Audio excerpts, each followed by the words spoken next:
கர்த்தராகிய இயேசு கிறிஸ்துவின் பரிசுத்த நாமத்திற்கு ஸ்தோத்திரம் சொல்லி உங்களை இந்த கிருபையின் புதியல் நிகழ்ச்சிக்கு வரவேற்கிறேன். எபிசோட் 1லேருந்து 176 வரைக்கும் பார்க்காதவங்க பாருங்க. நிச்சயமாக அவங்க இதயத்துக்கு தேவையான விஷயங்களை பேசிட்டு வரும்.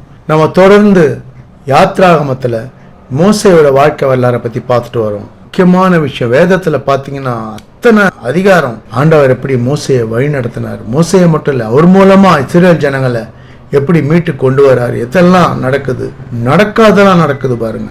இதுதான் நம்ம பார்க்க போறோம். கண்டினியூவா வாட்ச் பண்ணுங்க, ஃபுல் எபிசோட் வாட்ச் பண்ணுங்க. போன எபிசோட்ல இஸ்ரேல் ஜனங்க கூப்பிடுறது தேவ சந்நிதியில எட்டினதுன்னு சொல்லி ஆண்டவர் சொல்றார். அவங்க கூப்பிடுற சத்தம், அடிமைத்தனம், பிரச்சனை, எகிப்தியருங்க ஒடுக்குறது, இதெல்லாம் அவங்க கஷ்டப்படுறது, துன்பப்படுறதெல்லாம் தேவ சந்நிதி வரைக்கும் ஆண்டவரோட சந்நிதிக்கே போயிடுது. ஆனா அவர் ஏற்கனவே எல்லாத்தையும் அறிஞ்சிருக்கிறதால மோசையை தயார்படுத்துறாரு. ஆண்டவரோட வார்த்தையை கேட்குறாரு. அதுக்கப்புறம் ஆண்டவரோட பேசுகிறாரு பாருங்க. என்ன பேசுகிறாரு, என்ன நடக்குது பார்ப்போம்.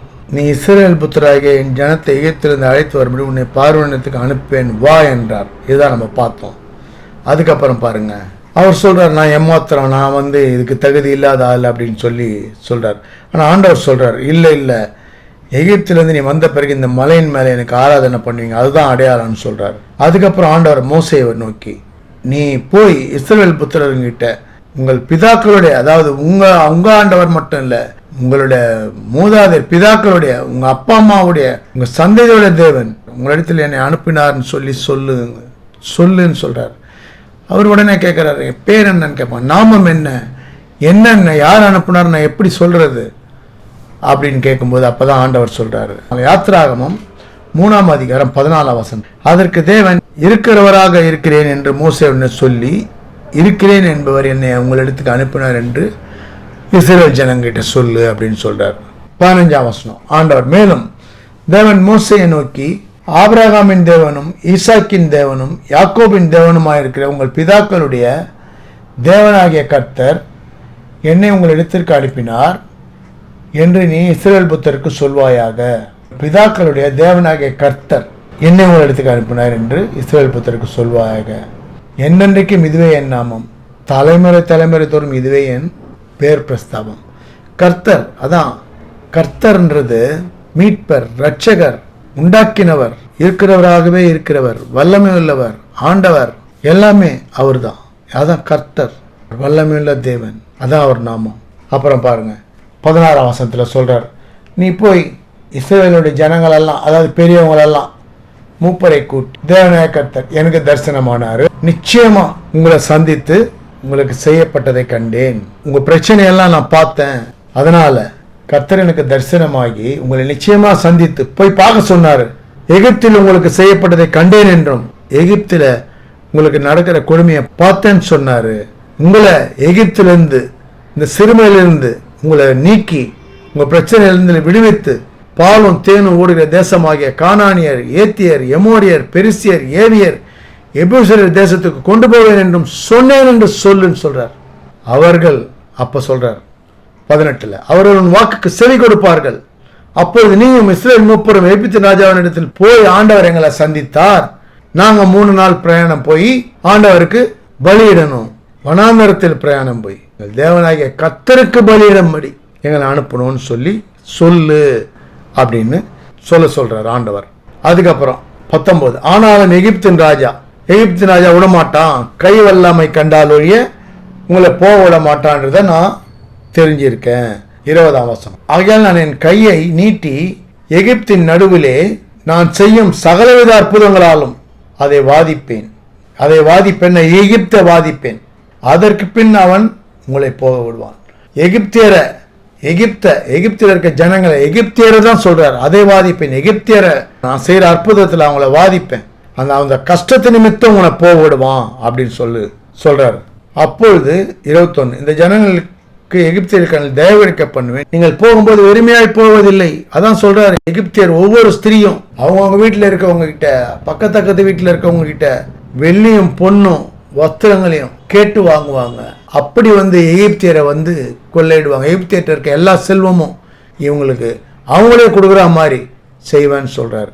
அதுக்கப்புறம் யாத்ராகமம் 4ஆம் அதிகாரத்தில் 1ஆம் வசனத்தில், அப்பொழுது மோசே அவர்கள் என்னை நம்பார்கள், என் வாக்குத்தத்தத்துக்கு செவி கொடார்கள் என்று கர்த்தர் ஆண்டவர் இதெல்லாம் வந்து மோசே கிட்ட சொல்லிட்டே வராரு பாருங்க. இதெல்லாம் வந்து சொல்லு அப்படின்னு சொல்லி அப்புறம் இதுல இங்க சொல்றாரு மோசே பாருங்க, அவர்கள் என்னை நம்ப மாட்டார்கள். ஜனங்க பாருங்க, நீங்க உண்மையை பேசும்போது, நல்லதை சொல்லும் போது, நல்ல விஷயத்துக்கு அவங்க நல்லதுக்கு நீங்க பேசினா கூட நம்ப மாட்டாங்க.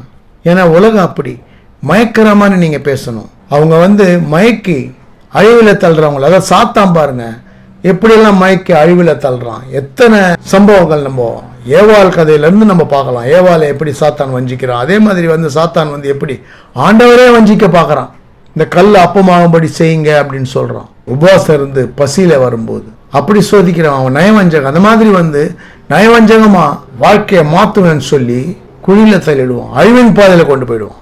அதான் மோசே சொல்கிறார் பாருங்க, என்ன நம்ப மாட்டாங்க ஜனங்க அப்படி அப்படின்றத சொல்கிறார். அப்போ தான் அவர் சொல்கிறார், ஆண்டவர் பாருங்க, கர்த்தர் அவனை நோக்கி உன் கையில் இருக்கிறது என்ன என்றார். ஒரு கோல் என்றான். அதை தரையிலே போடு என்றார். தரையிலே போட்ட போது அது சர்ப்பமாயிற்று. மோசே அதற்கு விலகி ஓடினான். அப்பொழுது கர்த்தர் மோசையை நோக்கி உன் கையை நீட்டி அதன் வாளை பிடி என்றார். அவன் தன் கையை நீட்டி அதை பிடித்த போது அது அவன் கையிலே கோல் ஆயிற்று. பாருங்க, கோலை வந்து கையில் வச்சிருக்கிய எடு, அதை போடு கீழே என்றார். போட்டா சர்ப்பம் ஆயிடுச்சு. திரும்ப அது வாழைப்பிடி. மோசை பயந்து ஓடுறாரு. வாழைப்பிடினார். வாழை பிடிச்சா கோல் ஆயிடுச்சு. இப்படி நம்புறதுக்கு ஒரு அடையாளம் சொல்றாரு. இது ஒண்ணு. அது அடுத்தது வந்து உன் கையை உன் மடியில போடுறார். மடியில போட எடுத்தா கை வெண்குறிச்சிட்டோம் பிடிச்சா மாதிரி ஆயிடுது. திரும்ப உன் கையை மடியில போடு, திரும்ப வந்து நார்மல் ஆயிடுது. இது ரெண்டாவது. இதையே நம்பலையா, அடுத்தது இது நம்பலையா, அடுத்தது முந்தின அடையாளத்திலும் இதை நம்புவாங்க அப்படின்னு சொல்லிட்டு அடுத்து சொல்றாரு, ஆத்துல இருக்க தண்ணி எடுத்து நிலத்துல ஊத்துனா வெட்டாந்தர ரத்தம் ஆயிடும், அப்போ உன்னை நம்புவாங்க அப்படின்னு சொல்றாரு. அப்பதான் மோசே சொல்றாரு பாருங்க. அப்பொழுது மோசே கர்த்தரை நோக்கி, ஆண்டவரே, இதற்கு முன்னாவது தேவரீர் உமது அடியானோடு பேசுவதற்கு பின்னாவது, அதாவது அவர் என்ன சொல்றாருன்னா, இதுக்கு முன்னே இதுக்கு முன்னாடி எனக்கு வந்து நான் பேசுறதுக்கு அந்த அளவுக்கு எனக்கு என் ஸ்பீச் அவ்வளோ தெளிவு இல்லை, என் ஸ்பீச்சில் தெளிவு இருக்காது, எனக்கு கொஞ்சம் திக்கும் அப்படின்னு சொல்றாரு. அப்போதான் ஆண்டவர் வந்து, மனுஷனுக்கு வாயை உண்டாக்குறது நான் தான், எல்லாத்தையும் உண்டாக்குறது நான் தான் அப்படின்னு சொல்லிட்டு, நீ போ, நீ பேசணும், என்ன பேசணுமோ நான் உனக்கு சொல்றேன், பேச வேண்டியது உனக்கு போதிப்பேன்னு சொல்றார். அவர் செஞ்ச அநேக அற்புதங்கள் சொல்ல முடியாது. அப்படி வந்து வாழ்க்கையை மாற்றக்கூடிய ஆண்டவர் அவர். நாம் அவரை உண்மையா துதிச்சு அவரை பற்றி கொண்டு வாழ்வோம். அவரை சமாதான சந்தோஷத்தை பெற்று ஆசீர்வாதத்தோடு வாழ்வோம். தொடர்ந்து வாட்ச் பண்ணுங்க. சப்ஸ்கிரைப் பண்ணணும்னு நினைக்கிறவங்க சப்ஸ்கிரைப் பண்ணுங்க. பிடிச்சிருந்தா லைக் பண்ணுங்க, ஷேர் பண்ணுங்க. அநேக இருதயங்கள் ஆண்டவரை தொடும்படி நிறைவுக்கு வருவோம். God bless you all. கர்த்தராகிய இயேசு கிறிஸ்துவின் விலையேறப்பட்ட ரத்தத்திற்கு ஜெயத்தை ஏறெடுத்து அவருடைய பரிசுத்த நாமத்திற்கு ஸ்தோத்திரம் சொல்லி நிறைவு செய்கிறேன். நன்றி. Thanks for watching. Thank you.